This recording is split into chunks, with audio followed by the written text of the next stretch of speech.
natin. Masakit siya yung simula dito, pababa, pagka yung matagal ako nakatayo, tapos pag-upo ko.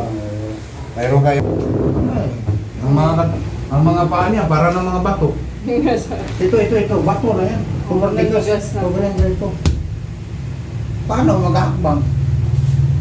Sobrang tigas ang mga paa. Talagang hindi na ilan. Okay, 7 years eh. Oo. 7 years. Panigas na talaga yung mga muscle. Paano ito sa mga kasi? Nagbuhat ng mabigat? Mekaniko kasi trabaho ko, kaya hindi maiwasan din magbuhat ng mabigat din. Sabi ko sa kanya, uminom ka mga bukod juice. Eh, pawukin natin ito. May wheelchair no? Oo, Oo. hindi lang nila kinaya Oo. eh. Pa-wheelchair po, pa-wheelchair. Kanina nga hindi mawukit, hindi nga makakbang eh. Oo nga. Eh ngayon, hakbang siya mahina, ba? Parang bata yun eh. Ibalik natin pagkabata. Dapat yan sa gatas. Gatas. Pumili ka ng B-complex, vitamin sa ugat, calcium, hindi pa pala.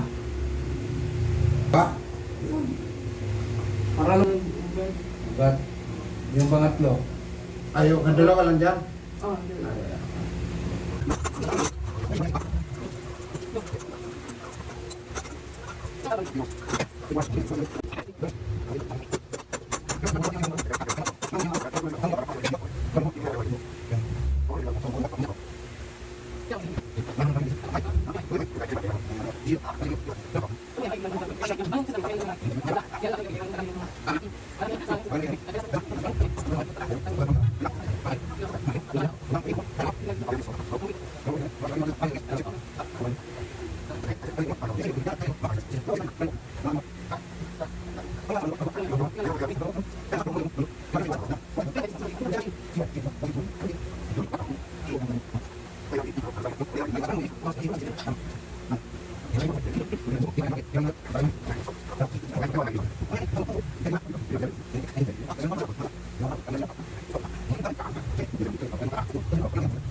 Very good. Mabilis lang ba?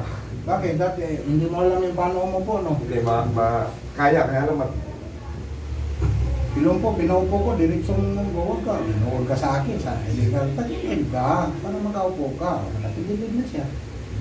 nakawasan na yung stress ng problema.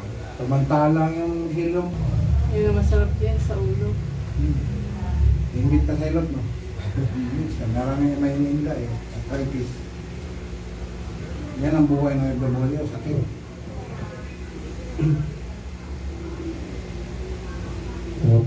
Sakit ang buti mo. Buti ko sir, hindi na FW. Hindi ako sinuwerte mag-abroad. Wala. Puro apply na. Apply ka rin. Padri Paura. No? Ang parang ako. Sabi ko, submit lang. Doon kami, Pedro. O, pinuhin lahat yan. Namabot ako doon sa Manila Souk, lalakad. Doon kami nakatira. Doon kayo nakatira? Kapako. February. Kamali ko, 24 hours. Ay. Di ba pag gumanyan ako, parang masaya, wala yun. Nabatak na. Salamat. Ikaw kayang ilote ng singin. Grabe.